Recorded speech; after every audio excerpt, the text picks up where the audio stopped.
in peninsular India or South India. But now we shall discuss the post-independent period after 1947. From the earlier previous lecture, the broad conclusions was that the society, by and large,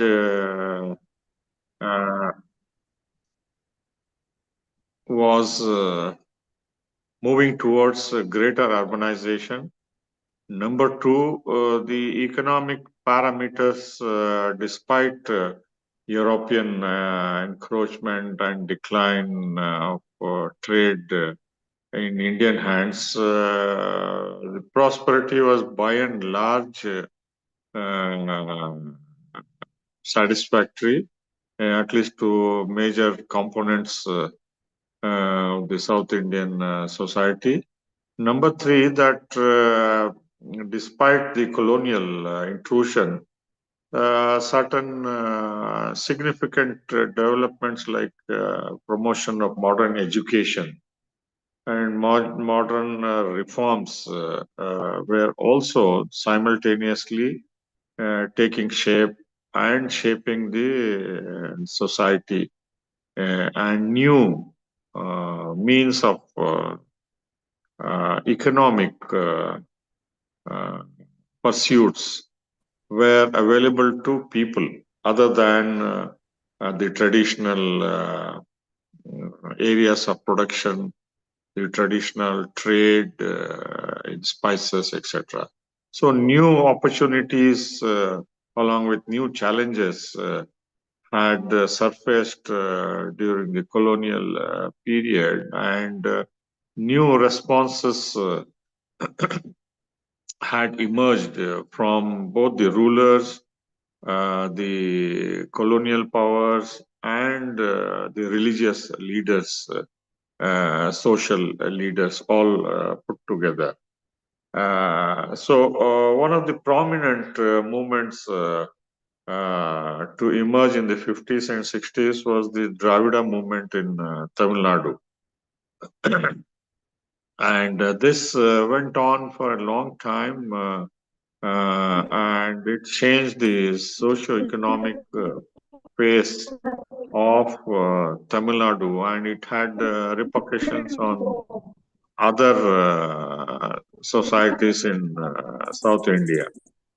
So this movement was basically in favor of empowering the backward class people who thought they were being sidelined or deprived of the fruits of development.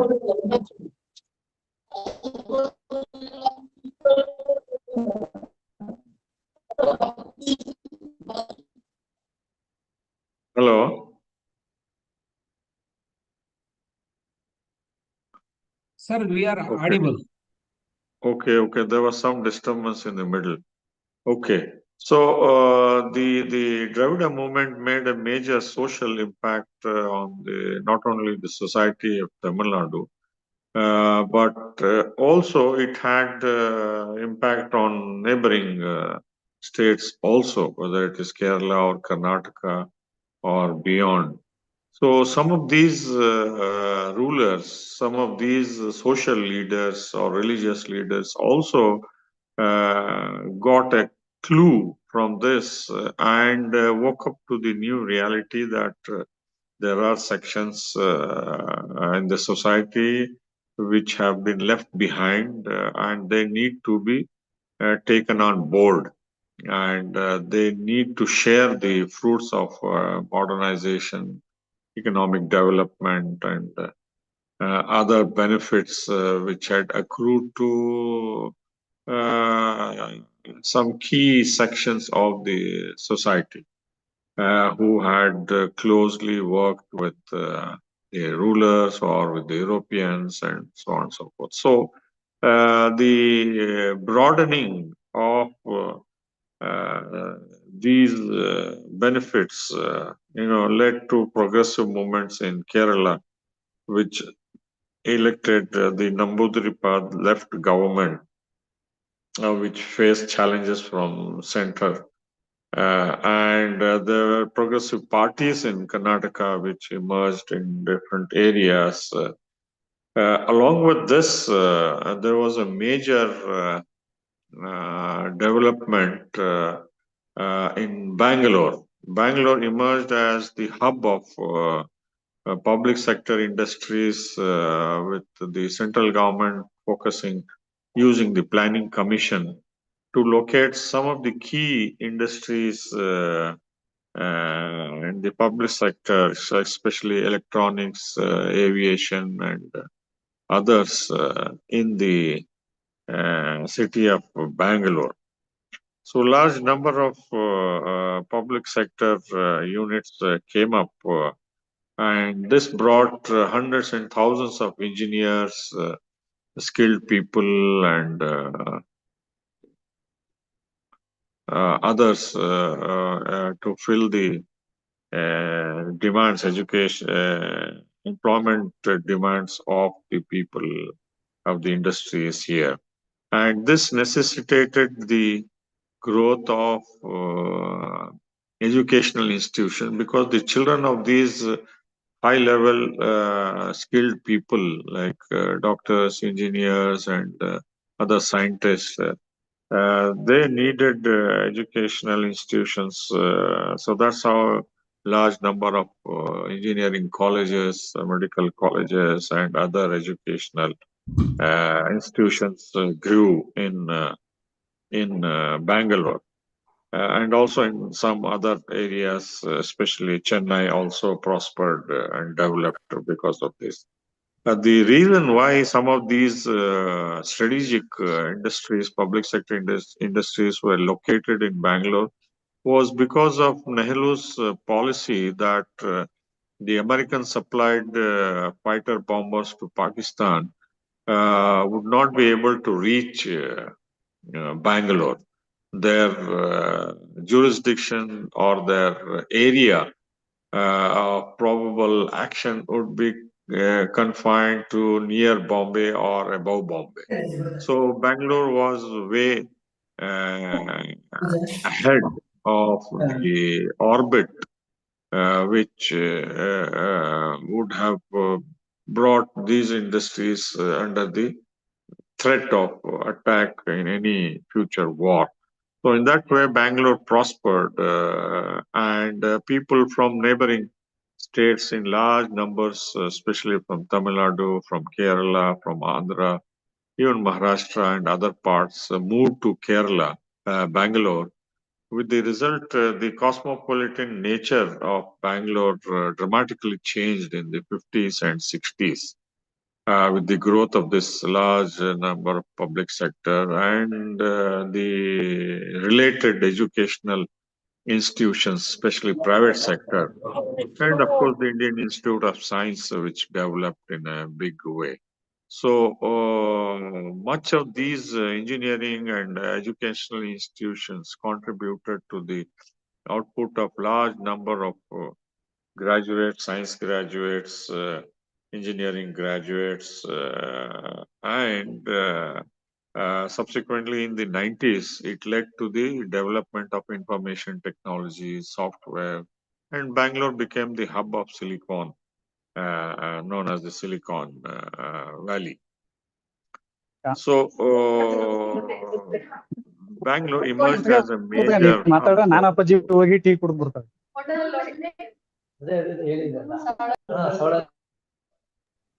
Dr. Vishwanath, please. there's some disturbance. So Bangalore emerged as a major hub for not only the economic industrial development of Karnataka, but it brought a large pool of trained manpower from especially South India. And this became an attractive place for not only jobs in the public sector, but also the private sector which began to feed the public sector. Also, the small scale industries also developed. And along with this, the educational institutions, both government and private, developed in a big way. So, in South India, Bangalore emerged as a major educational hub, especially engineering and medical colleges, and that led to prosperity and migration on a large scale to Bangalore, changing the face of Bangalore and other related areas. Along with this transformation, which is very significant, if you see the involvement of people from large segments of people who had access to education because of the farsightedness of the rulers and the religious leaders, who, in addition to the religious teachings, religious education, also opened up secular colleges. Like the Sai Baba Trust opened hundreds of colleges. The Siddhganga Mutt from Tumkur started large number of colleges. The JSS Mutt or Sringeri Mutt or various other mutts, Shankaracharyas also opened up universities, colleges, educational institutions in a big way. So the educational spin-off from these industries, from this urbanization, uh, accelerated in a very big way, and large number of people who were left out in the earlier phase of development now we're able to catch up also because of the reservation policy initiated by the governments, much before the 1947 reservation or 1950 reservation from the central government. The reservation policy of some of these states like Mysore and Travancore and in Tamil Nadu had shown the way how the inclusive policy of development, educational development, would go a long way in developing the socio-economic indicators of the state or the particular region. The impact from this educational and public sector development was the high rate of literacy. As more and more people got education, degrees, and jobs in the public sector and related areas, the level of literacy raised dramatically in states like Karnataka and Kerala, Tamil Nadu, and neighboring states of South India. Related to this was the healthcare. Large number of hospitals were already there, whether it is Victoria Hospital in Bangalore or Boring Hospital or Maharani's, Maharajas, and so on and so forth. All these rulers were established. But now the private sector also came forward in establishing medical colleges and medical universities also promoted, and healthcare benefits accrued to many more people. So the health indicators also improved. The level of nutrition, the level of mortality came down, and diseases like tuberculosis, leprosy, and other cholera, malaria, and so on and so forth, they were tackled in a big way. With the result, the health and other benefits for people multiplied across the length and breadth of South India. So you find a good healthcare system far better than North India, which exists in Kerala and Karnataka, Tamil Nadu, and other parts of South India. Along with healthcare, the infrastructure also came to be improved. Already the skeletal railway links were there, the roads were there, highways were there, but now accelerated investment, increased investment in infrastructure because of industrial development, availability of power, and to extract minerals. All of this contributed to employment opportunities for a large group of people who were otherwise mainly dependent on agriculture. So the efficiency in agriculture production increased and more labor was released for other sectors which were growing at a rapid pace. The service sector, the transport sector, the health sector, the industrial sector, the mineral sector, so on and so forth, the educational sector also. So in that way, the all-round development, the parameters, and agriculture also received the attention of planning commission and the community development program, the national extension program, and various other high-yielding varieties were introduced, and more than one crop in a year also were developed, hybrid maize, so on and so forth. So the agricultural extension scheme and new variety of paddy, which is the main crop in South India, also helped agriculture. And along with agriculture, you also had horticulture. New varieties of fruits were grown, and fisheries and the other related sectors were also promoted in a big way. With the result, the GDP began to rise rapidly because of the location of public sector industries, the growth of private sector, and the growth in literacy, the expansion of infrastructure, the reservation policy, the employment opportunities, along with political stability, which was extremely important because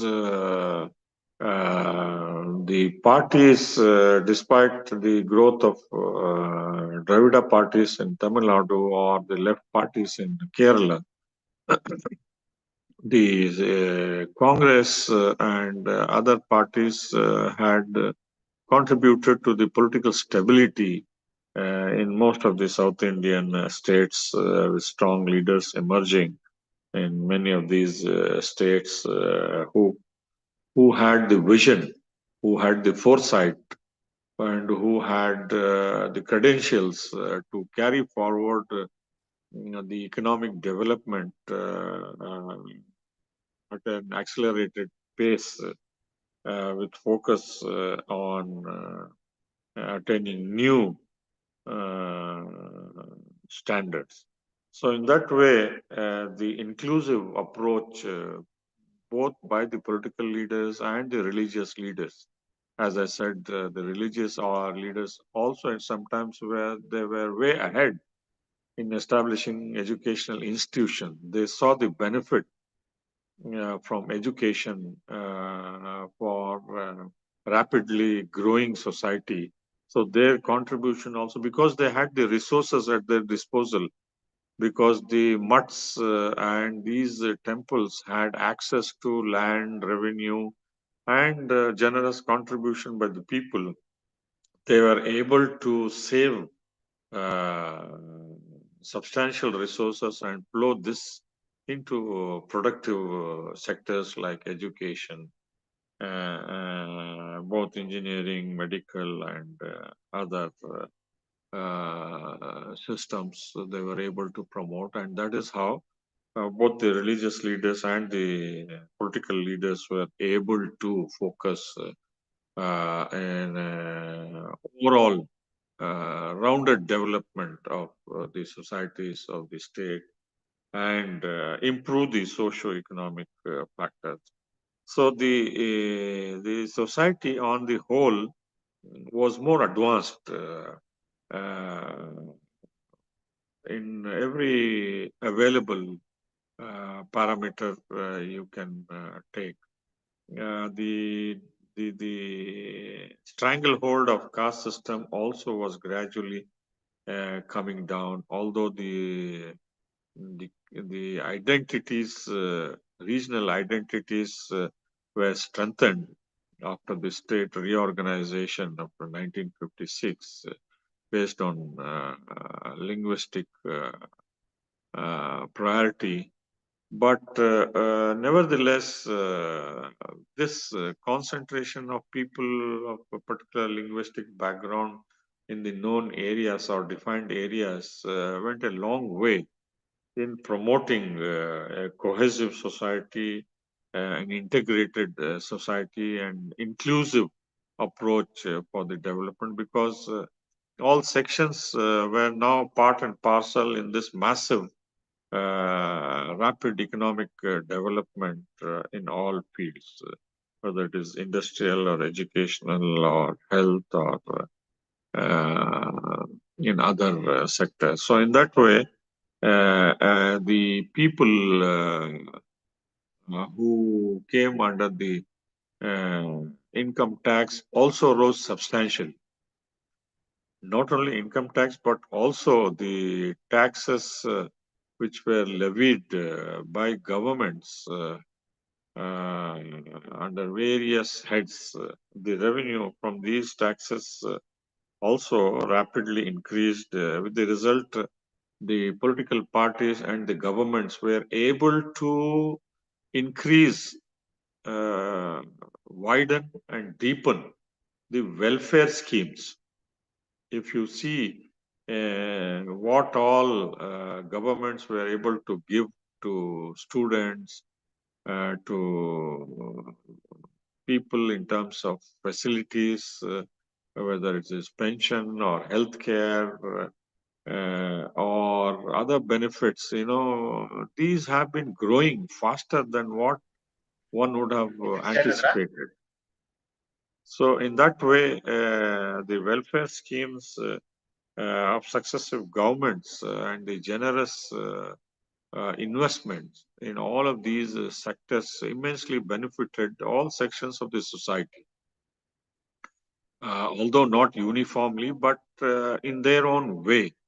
Most of the people were able to come out of abject poverty in some areas, and the gaps between the rich and poor, upper caste and lower caste, so on and so forth.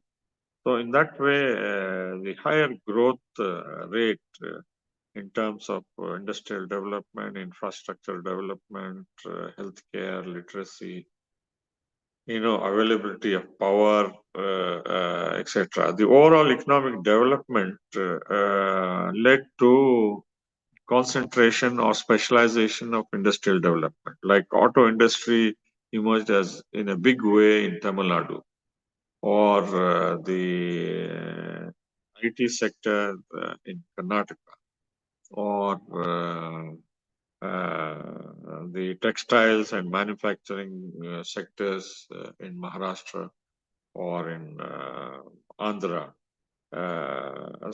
So, along with good agriculture due to monsoon rains and the abundant forest wealth in the Western Ghats and the Eastern Ghats, all of this contributed to a very optimistic picture of development and the fruits of development reaching to many more people, raising the overall development, not only in the old port areas of the east and west coast, which had been traditionally growing at its own pace, despite encroachments by the Europeans. These port cities continued to grow, continued to accelerate their development. And after independence, the Planning Commission also focused most of their funds on the port cities from Maharashtra, Gujarat to Goa to Karnataka, Kerala, Tamil Nadu, Andhra Pradesh, so on and so forth. So in that way, not only the interior towns and cities developed, but also the old port cities were further developed and expanded.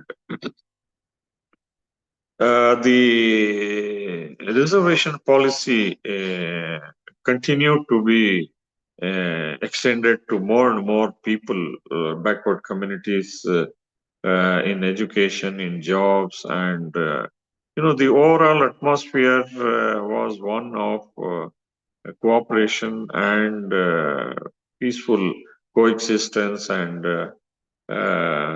less of communal uh, influence compared to what the North India had seen after partition in 1947 and the influx of refugees and the bitterness sustained because of the Kashmir problem, the Indo-Pak wars, and so on and so forth. Since South India was little away from all of these areas, the friction between different communities was far less in South India, with the result the atmosphere was congenial, conducive, and one of benefit for all.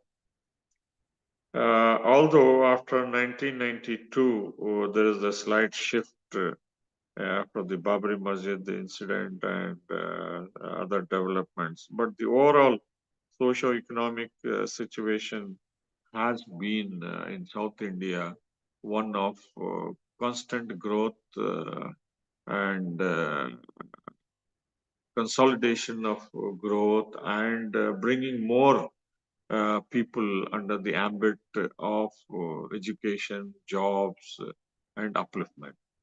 So in that way, the overall socio-economic trends have improved. With the result, if you see the contribution of South Indian states to the GST or the overall tax uh, revenues which go from South Indian states is much higher compared to North India because of a number of factors. One is the urbanization, which has started much earlier in many parts of South India. Number two, rapid industrial development, which was already there, initiated by local rulers and others, which after Planning Commission and 1950s further accelerated. And the development of new agricultural methods, which made not only the people self-sufficient, but also shared with other parts of the country. So in that way, the overall socio-economic situation has rapidly grown and it has brought under its umbrella more and more people, with the result literacy has substantially improved and the number of colleges and the number of universities has grown, although in some the standards may not be to the best of expectation, but nevertheless, if you see the overall development of education, this is quite impressive compared to other states like Uttar Pradesh, Bihar, or even Rajasthan, or Chhattisgarh and Jharkhand, which lag behind, far behind not only in terms of education. No wonder students from all of these states, so-called backward states, come to South India for higher studies, whether it is Bangalore or Chennai, or even for healthcare. Large number of people from different parts of the country and abroad avail the excellent health opportunities which are available. And also job opportunities. More and more people from outside also find lucrative jobs after education in South Indian cities and colleges and universities. So in that way, the magnetic pull of South India has not only benefited people here, but also people from different parts of the country and also from abroad. So the excess trained manpower also has gone out of South India, say, for example, to the Gulf countries. Many from Kerala, from Karnataka, from Konkan, Maharashtra, Tamil Nadu, Andhra, hundreds and thousands of carpenters, plumbers, electricians, nurses, teachers, doctors, engineers, scientists, other trained people work in the GCC countries, where out of the 10 million Indian workers, more than half are from South India, from Kerala particularly. So they account for the success of the development process in South India, which has been sustained over a long period of time, both before independence and after independence. And South Indians also constitute a large number of students who go to the United States for higher education, or to Canada, to Europe, to Australia, New Zealand, and other countries. So in that way, higher education not only has expanded in India, in South India, but many parents would like to send to advanced institutes and universities abroad at their own expense, also privately self-financing. So in that way, the level of the skilled pool of learned people, of high-level scientists and achievers are far greater in number from South India, which is a credible achievement, not only due to the political stability and also because of the farsightedness of the political leaders, but also the religious leaders who have contributed through their modest revenues, through their modest efforts to expand the education and the opportunities for the people. So I think I'll stop here with my brief comments and take questions in this segment after 1947. What has been the recent trends in socio-economic situation in South India? Thank you. Thank you, sir, for the synoptic presentation of various trends in post-independent India in society and economic terms. In course of your lecture, you have touched upon Bangalore as a site of modernization, a preferred place for various modernization projects. Sir, in this context, can you reflect upon Professor Janaki Nayar's book, Bangalore's 21st Century, The Promise of the Metropolis, sir? Yes, she was our colleague in JNU in the history department. I have met her. Yes, sir. She's Yes. a good friend of mine, and she lives in Bangalore, if I'm correct. After her retirement, she has chronicled the rise of Bangalore as a major hub in South India in various fields, whether it is education or even from the historical context or industrial and urbanization, so on and so forth. It's a very good study of Bangalore city, what it was and how it has shaped itself and how that has become an internationally acknowledged uh, success story of South India, which has become a model for other South Indian states, whether it is Hyderabad or Chennai or Pune or places in Kerala and other cities in South India. So she has also touched upon, the history part. She's a historian. I know her. She has great insight into the historical evolution of Bangalore, of the role played by rulers, different parts of Karnataka and other areas, and how they have learned from different parts of the world.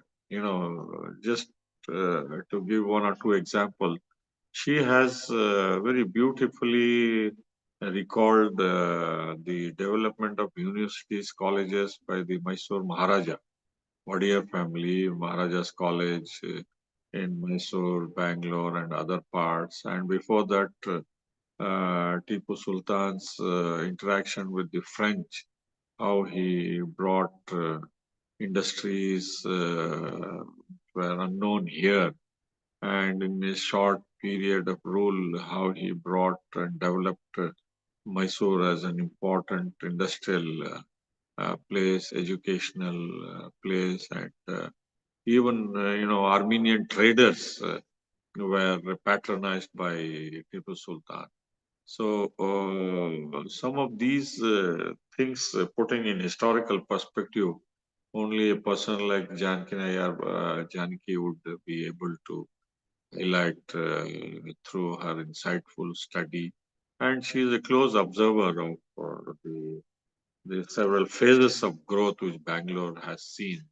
And I'm sure many other leaders, many other cities also would try to emulate some of the things, the positive things which are found in Bangalore, which you can see in other South Indian cities also, because Bangalore is a place where you have large number of people from neighboring states who learn and carry forward in their own areas some of the good things which they find in the city. Thank you, sir. So this is Dr. Manapalli Gundala, Assistant Professor from Northeastern Hill University, Meghalaya. Sir. And when we are observing in present studies of history and a particular place or particular society, and we are observing by ethnicity, this is a new kind of the thing, and which was started in sociology and interpreted by M.N. Srinivasan about the Sanskritization and cultural mix between the people or between the societies. And you took the M.N. Srinivasan took example only from the Bangalore region, and he was attributed anonymously to the entire country. How we could see these kind of the things to attributing other places also? You see, it is very simple. His theory was that the caste system is there to stay. We cannot get rid of the caste system. What his theory propounded was that even the lower caste people would try to emulate some of the features of the upper caste. So over a period of time, all of these factors which are enumerated, education, reservation, economic development, greater opportunities, all of these would bring benefits to the lower caste people also. the Dalits through reservation and other benefits. So in that way, the equalization of the society has begun in an earnest way. So in that way, what people find the so-called upper caste groups, you find it now across the caste system. You have educational opportunities. You have IAS officers from all segments of the society. You have professors, PhD holders from all segments of the society. And you have millionaires and croropatis from all segments of the society, industrialists, managers, so on and so forth. So the equalization and the benefits accruing to the different sections of the society which he had propounded is already happening, and there is no going back, or there is no looking back. We keep only moving, and more benefits. If you see the number of doctors, engineers in a particular community, just take the example of Lamanis or the Gypsies, as they are called. Imagine before 30 years, how many doctors you would find in that community, or the Siddhis. So you have the growth in all of these areas. People have benefited from education, from various progressive policies. But at the same time, like Manipur, you also have ethnic differences coming to the surface between the so-called hill people and the tribal people, or the urban people, or the valley people. But this is not so much because people want it. It is because of some external factor, the political factor, which is manipulating some of these fault lines.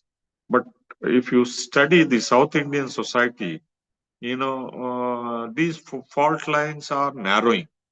These fault lines are getting blurred, and you don't see the kind of friction or even the manipulation by political leaders. They have not succeeded.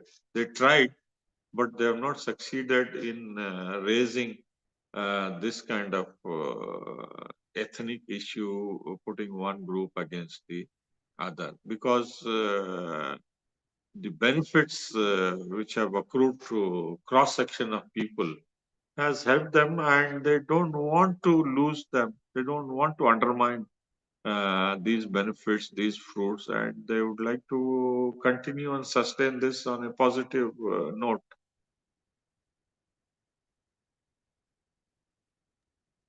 Sir, I Lingaraj B. Thank Sir, you very much. Sir, I Yes, Lingaraj B.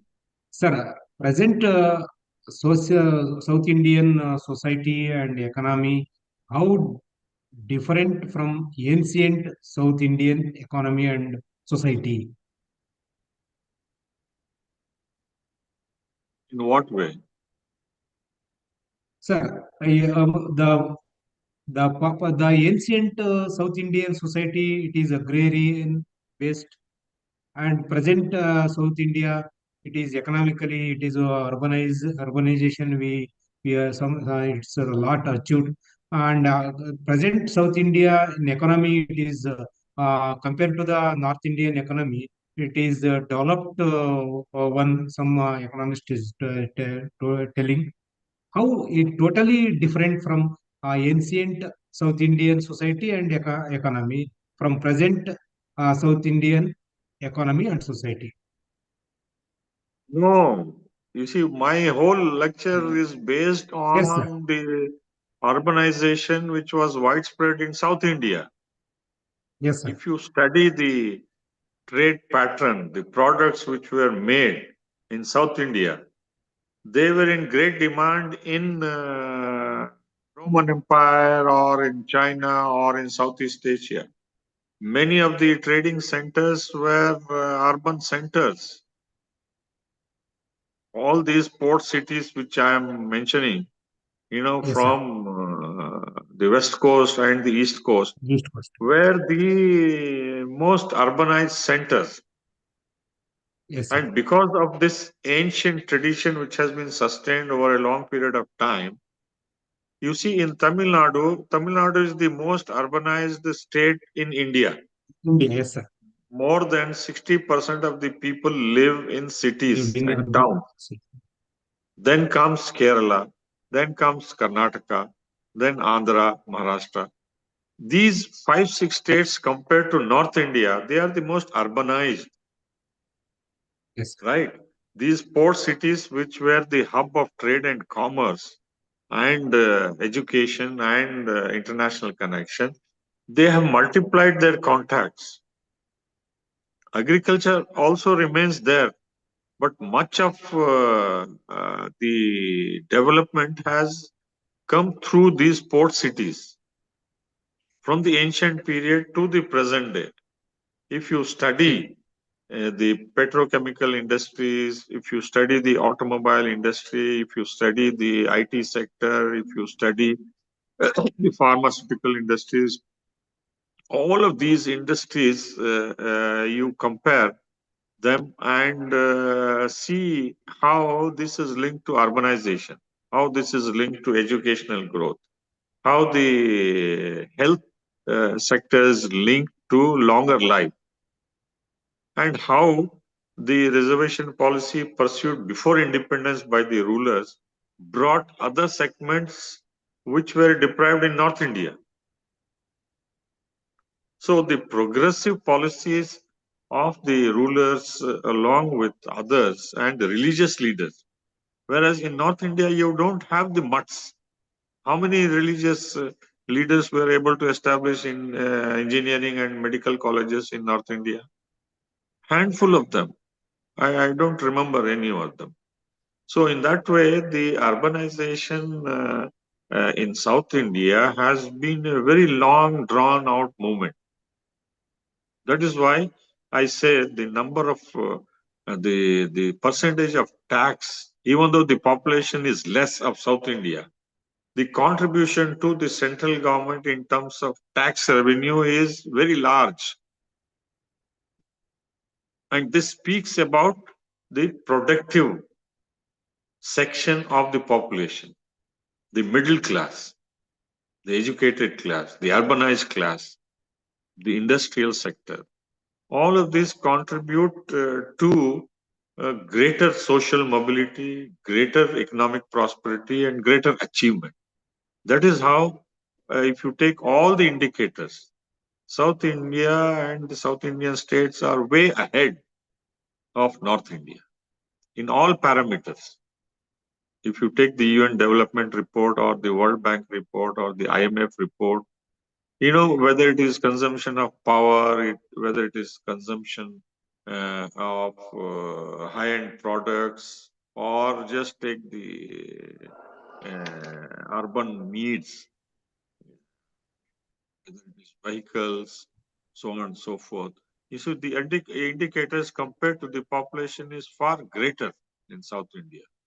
So the level of development, the level of achievement is much greater. And that is how the infrastructure also is much better, which has contributed to greater development. And successive governments also have been doing and contributing and accelerating this and making new strides, making new achievements possible. For example, if the Karnataka government, if I can take the example, if even though it is a great burden on the finances, if they have given free travel for women,